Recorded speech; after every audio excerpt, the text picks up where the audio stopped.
He ventured into a deadly canyon to find his missing brother and vanished without a trace. No one realized the real danger wasn't the cliffs, but something deeper, something that watched in silence. Yet Darren Holt had a plan, and just enough strength left to seal the door no one was meant to open. But just wait until you hear the shocking twist that turned this tragedy around and how justice, in the end, truly prevailed. October 2018. The morning light in Denver barely cut through the gray clouds as Darren Holt tightened the straps on his weathered pack. Every item was placed with precision. Flares at the top, medical kit at the center, rations evenly distributed for weight. He checked everything twice, then once more, not out of paranoia, but discipline. As a former paramedic and a seasoned solo hiker, Darren knew the rules of the canyon were different. Out there, preparedness wasn't optional. There were no trail markers, no guide ropes, no forgiveness. Black Ridge Canyon, Utah. A name that barely made tourist brochures, but lived like a scar on maps passed between climbers. It was beautiful, yes, but indifferent. Wind cut through its layered rock like a blade. Shadows fell fast in its narrow chasms. Darren wasn't heading there to chase views or adrenaline. He was heading there for something much older, much heavier. 5 years earlier, his younger brother Jonathan, bright, impulsive, and ever eager to impress, had insisted on crossing the canyon alone. He texted Darren a blurry photo from a ridge and promised to call that night. He never did. The official search lasted 4 days. Volunteers combed dry riverbeds. Helicopters hovered over jagged ledges. All they found were a frayed climbing rope and one boot lying near a crevice on the southern wall. The authorities listed Jonathan as presumed lost to fall-related causes, a euphemism Darren hated. Presumed, assumed, convenient. But Darren remembered that terrain. Jonathan wasn't reckless, just brave in a way that often looked careless. And that spot, the crevice, it hadn't made sense. The drop wasn't far enough to explain complete disappearance. And the rope? Cut clean, not snapped, not frayed, clean.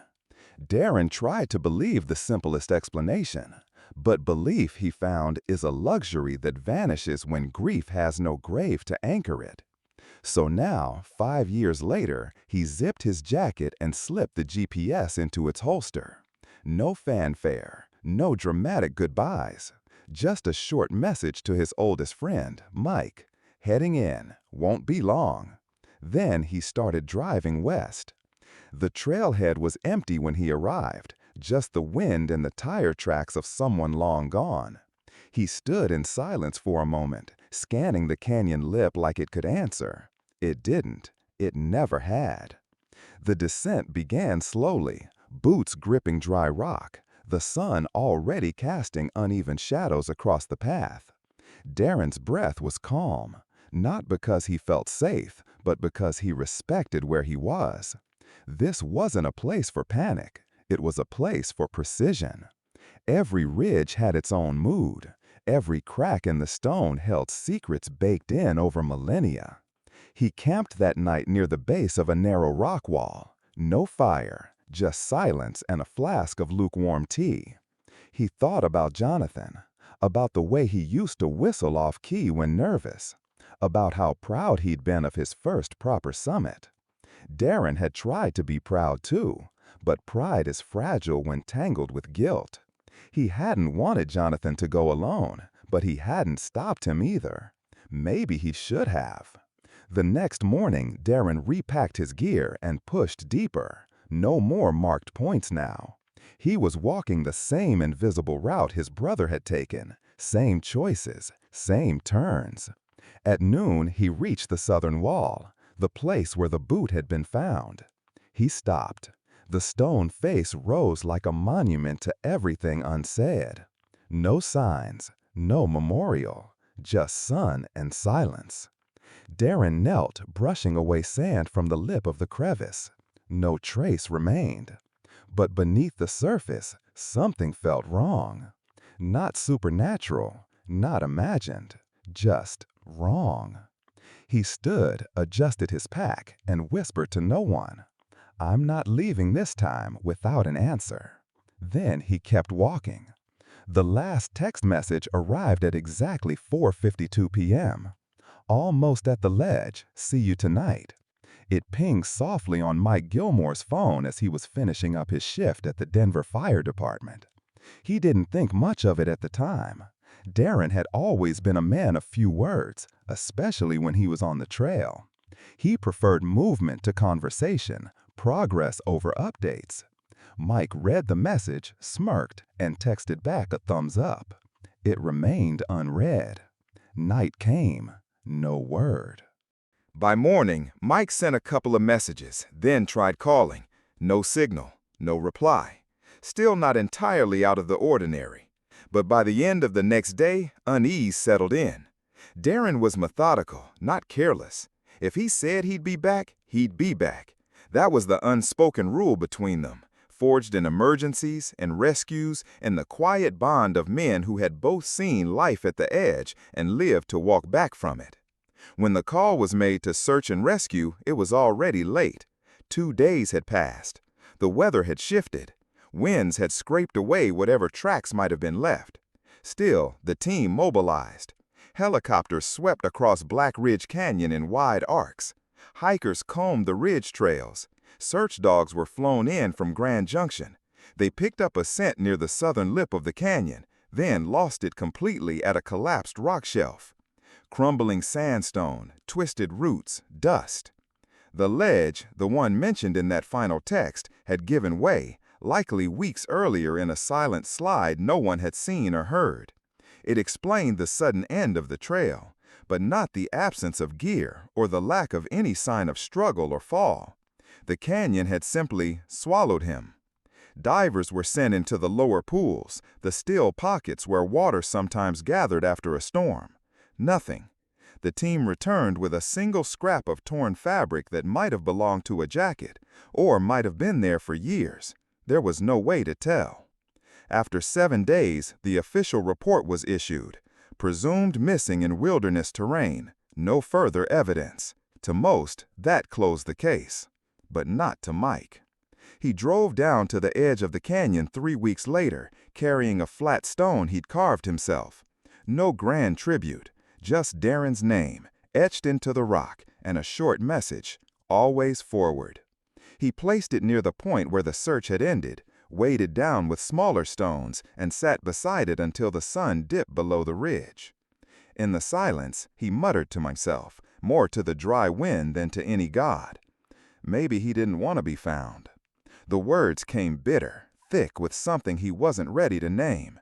He'd been drinking more lately, not heavily, just enough to soften the sharp edges that came with thinking too long about the unknown, about how someone like Darren, precise, focused, responsible, could simply vanish. Friends called it a tragedy, rangers called it nature, but Mike couldn't make peace with either explanation. It didn't sit right, not with what he knew, not with who Darren was. There were things Darren had never said out loud, but Mike had always sensed them. That guilt about his brother, that quiet obsession with retracing old steps, not for glory or healing, but for something deeper, something he couldn't quite put into words. And still, time marched on. Seasons passed. Hikers came and went. The canyon stayed silent. But 5 years later, 2 climbers would find something in a sealed cave, something impossible. And when Mike got that call, when the words, "We found a GPS," crackled over the line, his beer slipped from his hand and shattered on the kitchen tile. Because deep down, he'd always known. The truth had never been buried. It had just been waiting. August 2023. The midday sun pressed hard against the rocks of Black Ridge Canyon, baking the western flank into shimmering silence. For most, this section of the terrain was unapproachable, Unstable rock, sheer drops, and little reason to explore. But for climbers like Zach Brown and Laura Minnell, that was the point. They had scaled hundreds of cliffs together, mapping crevices and cracks where few dared to go. That afternoon, as they moved along a jagged outcropping high above the canyon floor, Laura paused. "Do you see that?" she asked, pointing toward a vertical fold in the rock face, half swallowed by erosion. It was a seam, barely wider than a shoulder span. To anyone else, it might have looked like just another fracture in the sandstone, but to trained eyes, it suggested space beyond, a cave, or maybe something deeper. Zach edged closer, bracing against the sun-warmed wall. Dust and grit flaked away under his fingers. He tested the rock's integrity with a few sharp taps of his knuckles, then pulled out a headlamp. "It's tight," he muttered, "but I can squeeze through." Laura crouched beside him, eyeing the entrance. "I'm not even sure that's a cave." Zach shrugged. "Only one way to find out." He slid in feet first, breathing slow and shallow. The walls closed around him, narrowing before they opened into a hollow passage barely tall enough to crawl through. 40 meters in, the light from the entrance disappeared behind a curve. The air changed, still dry, but tinged with something unfamiliar. Not rot, not mildew, something older, metallic, dry and heavy.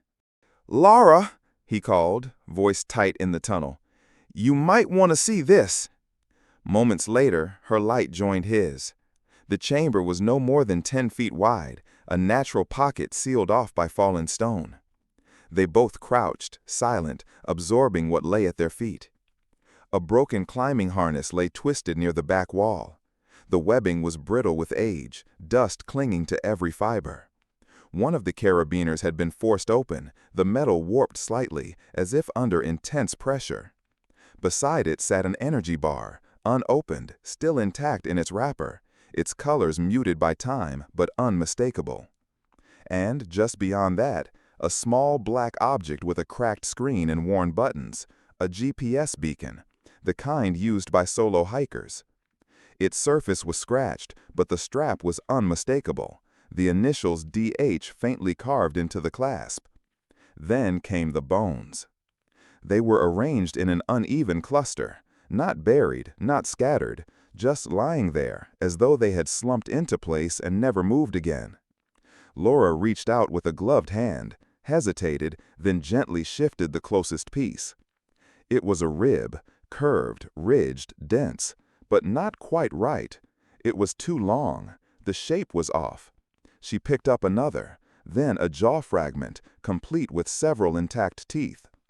Zach leaned closer, narrowing his eyes. "That's not human," he whispered, "and that's not a mountain lion either." Indeed, the jaw was wrong, longer than expected, with 4 sharply protruding canines, too large for any known species in the area. The bite curve didn't match anything cataloged in the canyon's wildlife records. 3 ribs, a section of pelvis that was far too narrow, and at the very edge of the pile, a spinal column, cleanly severed, not broken, not fractured, sliced. Laura turned pale. "This wasn't scavenged," she said, her voice barely audible. "This was surgical."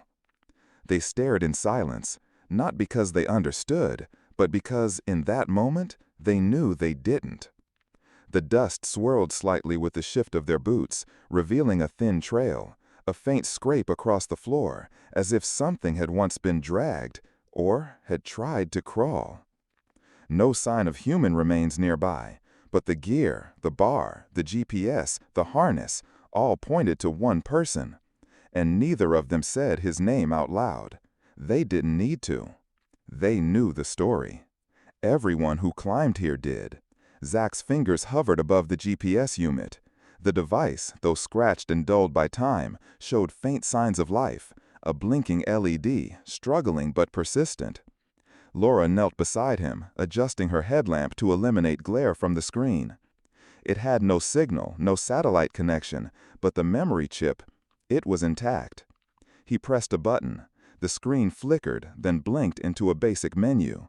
Coordinates, route logs, and something unexpected, A single audio file. Dated October 13th, 2018, the day Darren Holt vanished. Zach hesitated, then he hit play. The speaker crackled, and for a few seconds, only silence. Then, a breath. Shallow, raspy, and a voice barely more than a whisper. "Something's behind me." Zach and Laura froze. The voice was hoarse, uncertain, but unmistakably human. "It's not a coyote, not a bear." Another pause, a soft rustling, the faint shuffle of feet over gravel. The recording continued, the tone tightening. "It doesn't eat, it listens." Laura's hand instinctively moved to her mouth. The clarity of the fear was more unsettling than any scream could have been. Darren sounded exhausted, emotionally drained, but entirely focused. He wasn't panicking. He was thinking through every word, as if choosing them was his last control over the moment. "I'm going down into the crevice," the voice murmured. "If you hear this, Mike, I found him. I found Jonah." There was a sharp shift in the audio then, like the mic had brushed against cloth or rock. Another breath. Then, a dull, heavy thud.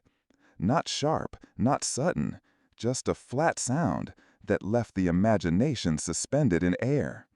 And then, nothing. The audio ended. The cave was silent again. Laura looked at Zach, her eyes wide and unblinking. "Did he say Jonah?" she asked softly. Zach nodded. The tone of the name was loaded, with shock, certainty, and something like surrender. Whoever Darren had found, it hadn't been a memory. It had been real. Zach replayed the last 10 seconds. The breathing, the words, the thud. Each time, the silence afterward felt heavier. Laura exhaled, her voice shaking.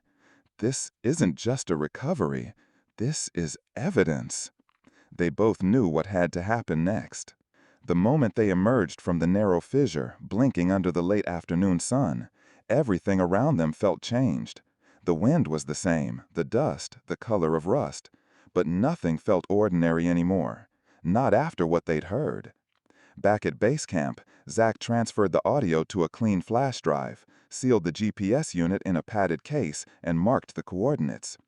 Laura placed the climbing harness and unopened energy bar into separate evidence bags, hands trembling slightly as she zipped them shut. Neither of them spoke during the ride back to town. There was nothing to say yet. Once they reached the sheriff's office in Grand County, Laura walked straight to the front desk, set the case on the counter, and said only one sentence. "We think you need to hear this." By nightfall, the audio had been forwarded to the Utah Department of Public Safety. And within 48 hours, a new investigation was quietly opened, 5 years after it had officially closed. Because Darren Holt hadn't just disappeared. He'd left a voice behind, a voice that said he'd found something, or someone. The forensic results arrived 3 days after the initial report. The GPS unit, as expected, was confirmed to belong to Darren Holt. Serial numbers matched the purchase receipt registered under his name in 2017. The harness was also his, worn and faded, but still bearing a stitched tag with the initials DH. However, it wasn't the gear that stunned the investigators. It was what lay just beyond the first chamber, buried beneath a shallow scatter of stones and collapsed sediment. A single fragment of femur had been recovered deeper within the cave during a follow-up survey. It had been almost overlooked, bleached, thin, wedged between layers of loose rock. At first glance, it appeared weathered beyond recognition, possibly animal. But DNA doesn't forget. The lab report was conclusive. The bone fragment belonged to Jonathan Holt, Darren's younger brother, reported missing 5 years earlier. The discovery shifted everything. What had long been presumed, that Jonathan had fallen into some unreachable crevice, lost to the vast and indifferent canyon, was now undone. He hadn't simply vanished into the landscape. He had ended up here, in the same sealed cave, the same space where Darren's final message had been recorded. When Mike Gilmore received the news, he didn't speak at first. He just sat at his kitchen table, the paper printout of the DNA results trembling in his hand. The name on the page didn't surprise him. What did was the memory it brought surging to the surface, something Darren had once confessed, but that Mike had tried for years to forget. It was the night after Jonathan's disappearance. Darren had shown up at Mike's apartment, clothes still dust-covered, eyes hollow. He didn't knock, he just stood in the doorway, hands clenched at his sides. And then, without prompting, he said the words Mike had buried deep in the back of his mind. It was me. I convinced him to go. I said the ridge wasn't as bad as it looked. I thought he could handle it. I didn't see him fall, Mike. I didn't even hear it.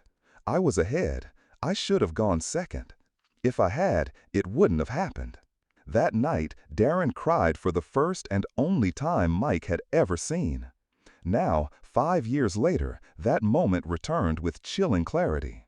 The guilt in Darren's eyes, the weight in his voice.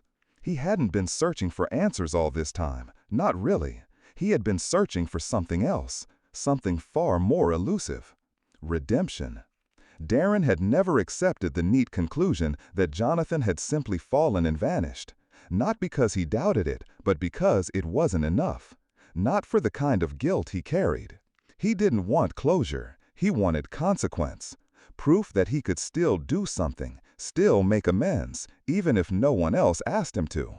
And so he had returned to the canyon, alone, in silence, retracing the same path, stepping in the same dust. Not to rescue his brother, but to find him. To sit where he may have sat, to climb where he may have climbed. And when he finally reached that sealed cave, whether by chance or by something deeper, Darren didn't turn back. Mike looked down at the report again. 2 names, 2 brothers, 1 cave. He folded the paper and slid it into a drawer, then stood at the window, staring out at the mountain line in the distance. Somewhere, beyond those peaks, Darren had found what he was looking for. And perhaps, in those final moments, he had finally stopped searching. Within days of the Utah Department of Public Safety reopening the investigation, a joint team of forensic geologists and archaeologists was dispatched to the sealed cave. What began as a recovery operation had quietly shifted into something else, an inquiry not just into missing persons, but into history itself.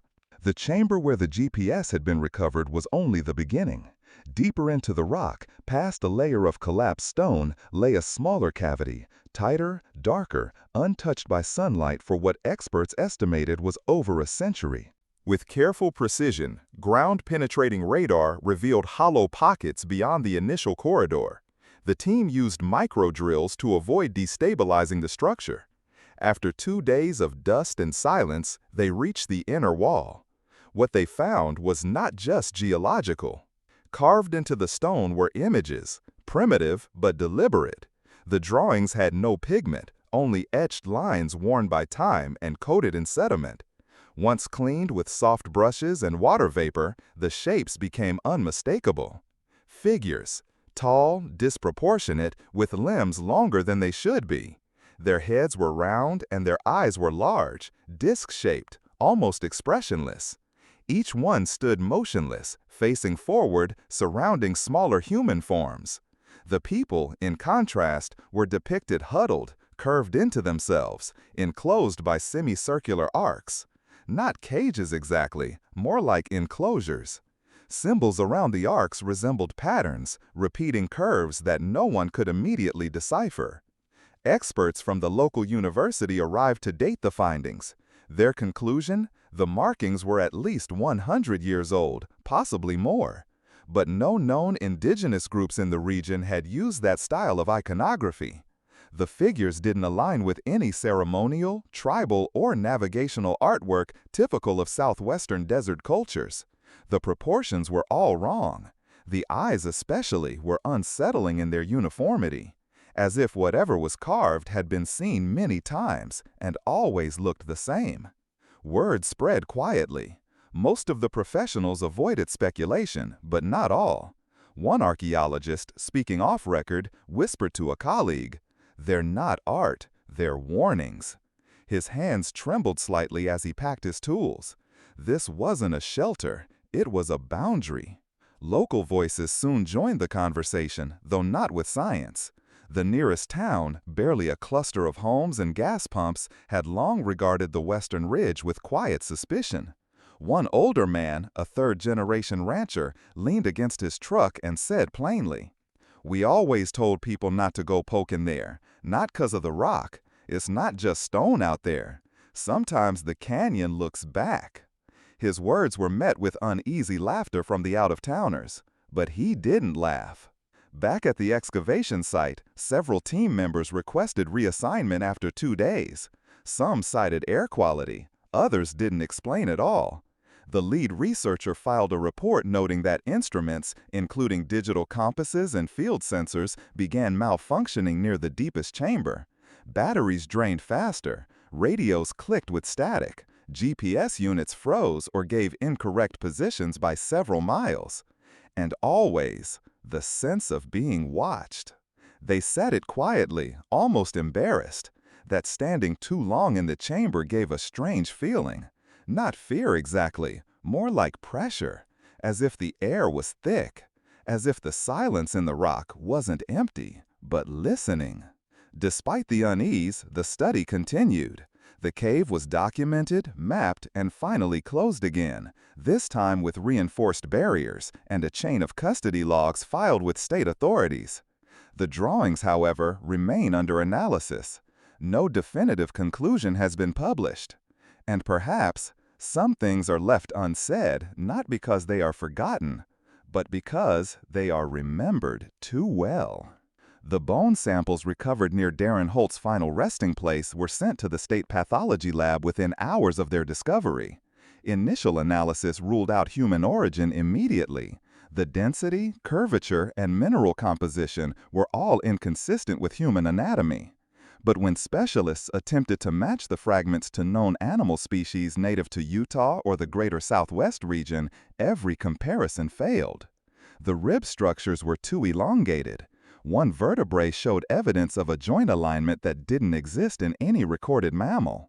The jawbone, partially fractured but still intact, had dental patterns that defied classification. It wasn't just that these bones didn't belong to local wildlife, they didn't belong to any recognized species at all. After 3 rounds of tests, the lead forensic biologist filed a quiet report stating the only conclusion they could: non-identifiable. No taxonomic match within existing databases. Back in the canyon, the investigation team had returned to the cave to complete a structural and behavioral reconstruction. What they found wasn't just evidence of presence, it was evidence of intent. Darren's remains were positioned near the cave entrance, collapsed in a partial crouch. His body had been resting against a set of intentionally lodged rocks. Larger stones had been jammed into the narrow mouth of the passage, not by erosion, but by deliberate force. The analysis suggested he had used his remaining strength to seal the gap from the inside. Close examination of the surrounding sediment revealed drag marks leading to the rocks. Darren had pushed them into place one by one, each stone forming a barrier, not to trap something in, not at first, but to keep something out. And yet, he never left. His backpack, found just behind the final stone barricade, remained mostly intact. Inside, among the expected supplies, flares, medical kit, water filter, was a folded sheet of paper. The edges had been curled by moisture, the ink faded in places, but the words were legible, shaky but purposeful. It read, "If you found this, don't open it. Don't dig further. It's waiting, and now it's inside me." The handwriting was Darren's, there was no doubt. Every loop of the letters bore the weight of a hand that had once steadied surgical tools in an ambulance and now gripped a pen with failing strength. The phrasing was deliberate, almost like a final diagnosis, not of a wound, but of something far more personal, a condition he could feel, but not name. The language puzzled everyone who read it. What did he mean by "it's waiting"? What did he mean by "inside me"? No signs of trauma were visible on Darren's body. No injuries, no exposure wounds. His cause of death was confirmed as dehydration and exhaustion, consistent with at least 3 days without water in an enclosed, air-restricted space. And yet, something about his message resisted logic. It didn't read like the words of a lost man. It read like a warning, quiet, precise, urgent. Among the team, speculation grew. Some believed Darren had succumbed to panic and disorientation, his final note the product of exhaustion-induced hallucination. Others weren't so sure. One of the forensic technicians, young, level-headed, refused to re-enter the chamber after reading the note. "People don't spend their final moments writing fiction," he said quietly.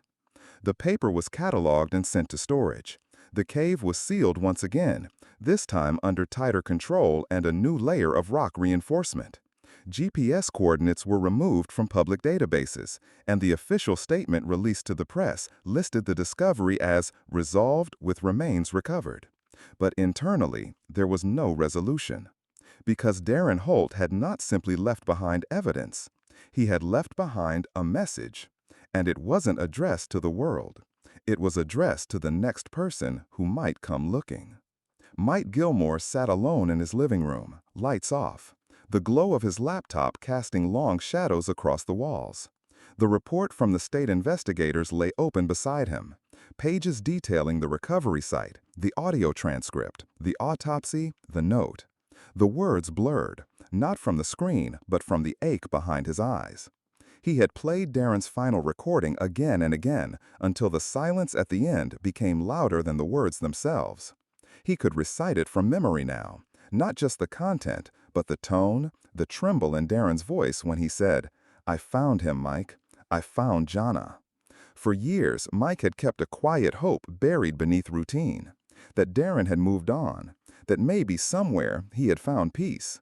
But now that hope lay shattered alongside the GPS unit recovered from that sealed cave. Darren had not moved on. He hadn't healed. He hadn't stopped looking.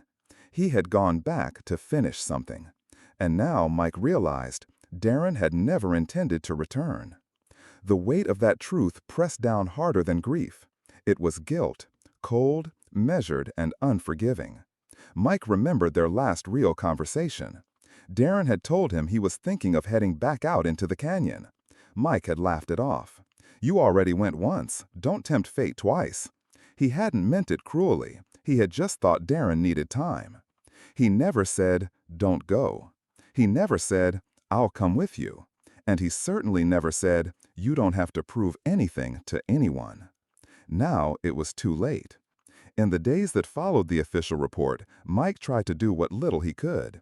He filed the paperwork, made the calls, claimed what remained of Darren's belongings. The note had already been cataloged as evidence and wouldn't be released. The backpack, though, dirt-streaked, sun-faded, was handed over in a sterile white box. Inside were pieces of a man trying to find peace. A worn notebook with sketched topography, 2 pens, a small bundle of photos bound by elastic. Most were of Jonathan, young, wild-eyed, always looking just off frame like he was chasing something. Mike held the bundle in his hands for a long time before he let himself cry. A week later, he organized a memorial service in Denver. It was simple, modest chairs under an overcast sky at a local park Darren used to run in before work. He printed flyers, he sent out emails, he even called a few of Darren's former coworkers. But the turnout was sparse. A few old friends showed up, mostly in silence. Some left before the service ended. Neighbors stayed home. Even the local climbing community, many of whom had heard of Darren's disappearance years earlier, offered only brief statements online and never followed through. To them, Darren was the man who lost his brother, then lost himself. The man who couldn't let go. The one who kept returning to the canyon as if it owed him something. They didn't see what Mike saw. A man who had carried the weight of responsibility alone, who had tried to speak but wasn't heard, who wasn't searching for adventure. He had been searching for forgiveness, and he never found it. Mike stood at the front that day with a folded sheet of paper in his hand. Not the official report, not the transcript, just his own words. But when he looked out at the half-empty rows, he couldn't bring himself to read them. He simply said, "Darren wasn't lost. He was carrying something heavier than we knew. And he didn't stop, not because he was reckless, but because he cared more than anyone ever gave him credit for. The wind rustled through the trees. Someone coughed. A child cried in the distance. That was it. The memorial ended, not with closure, but with silence. Afterward, Mike sat on the bench where Darren used to tie his laces before morning jogs. He thought of all the things he hadn't said. How easy it had been to dismiss Darren's obsession as stubbornness rather than grief. How simple it had been to chalk his silence up to distance rather than pain. And how, despite it all, Darren had still left a message. Not to the world, not to the press, just to one person. If you hear this, Mike, that wasn't a goodbye. It was a confession. One final reach across 5 years of distance. One last offering of truth. The truth that Darren had never been looking for answers in the canyon. He had been looking for Jonah.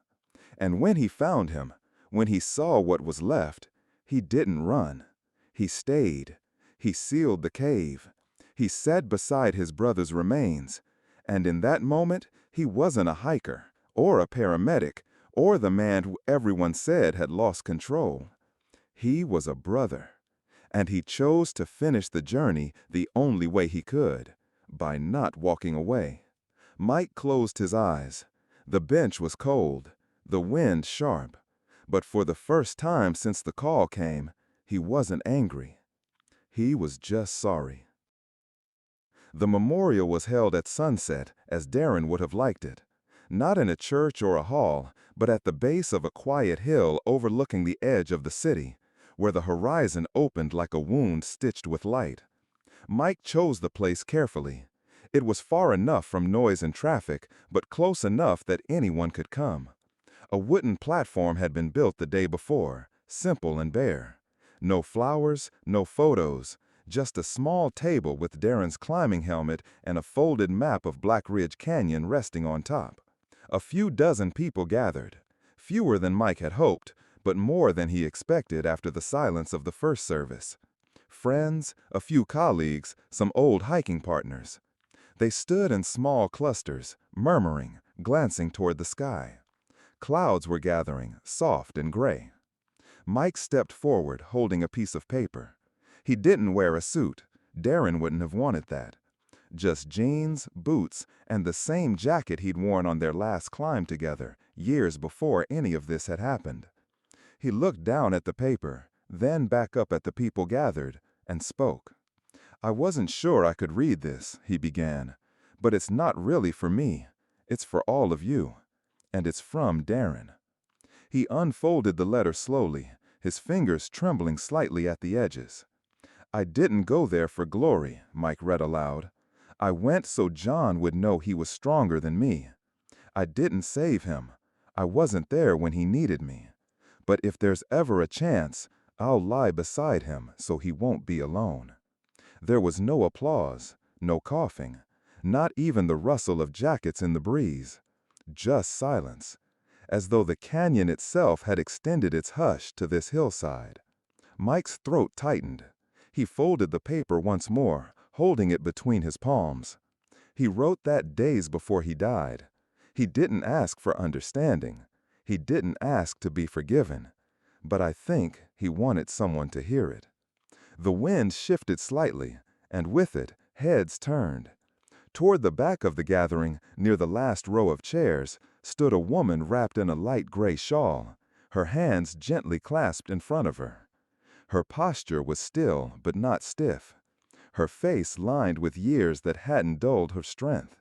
Some recognized her instantly, though few had seen her in recent years. She hadn't attended Jonathan's funeral, and after Darren vanished, she had slipped even further from public view. Darren Holt, the mother of both boys. She didn't speak at first. She didn't need to. Her presence was enough. It was the kind of stillness that changes the shape of a room without sound. When the final words had been said and people began to quietly move toward the exits, Mike remained behind. He stood near the edge of the platform, watching the sky darken, unsure of what more there was to do. That's when he felt her beside him. She didn't look at him when she spoke. Her voice was soft, but it carried more certainty than anything else said that day. "They're both home now," she whispered, "and that's all I needed."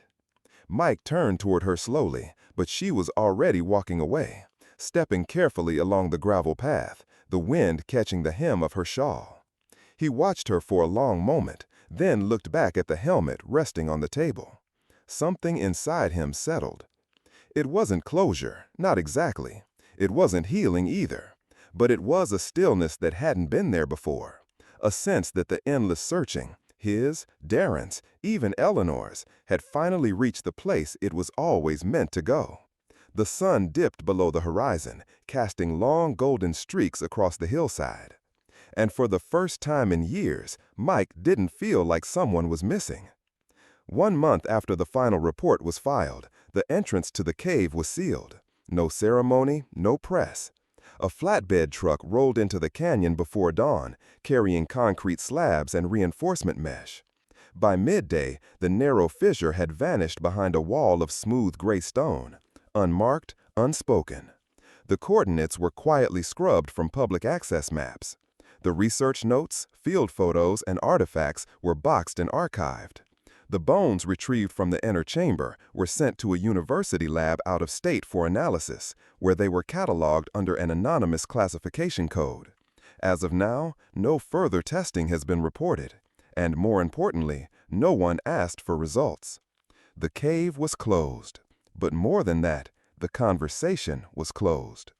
There were whispers, of course, among hikers, among those who had followed the story from the beginning. Some believed Darren had died in silence because he had to, because what he saw couldn't be explained and couldn't be allowed to reach the surface again. That he spent his final breath not seeking escape, but sealing a threshold, one between our world and whatever lay quietly beyond that curve of ancient stone. Others believed something else entirely, that Darren had found what he came for, not just a location, not just a set of remains, but his brother. That in those last hours, Darren chose not to climb back out, not because he was lost, but because he was finally found. That sealing the cave wasn't an act of fear, but of fulfillment. That he kept a promise no one else had heard. The truth, like the cave, is now sealed. But life around the canyon went on. The trails reopened, visitors returned. The desert, vast and unconcerned, remained unchanged. Except for one man. Mike Gilmore no longer keeps a bottle on the shelf. He no longer wakes up with questions clawing at the back of his throat. He still carries the weight, but differently now. Not like a wound, but like a compass, a reminder. He took a part-time role with a local outfitter that runs educational tours through the southern edge of Black Ridge Canyon.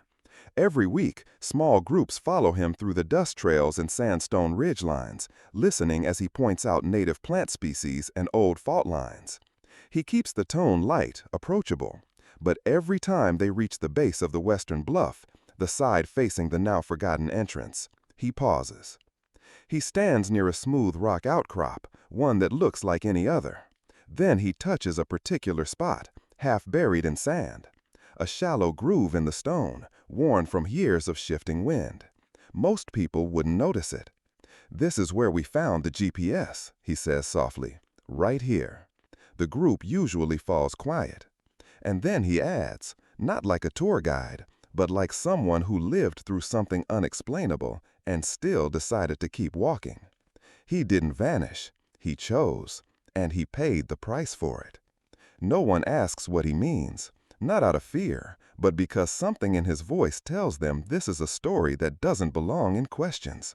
It belongs in silence. And in that silence, there is no fear, no lingering chill, just a deep, quiet understanding that some journeys are not meant to be understood by everyone. They are made to be completed. The group moves on. The sun dips low over the ridge. The wind stirs the dust into low spirals that vanish as quickly as they form. Mike stands for a moment longer, then turns to follow. And for the first time in years, the canyon doesn't feel like a wound. It feels like peace.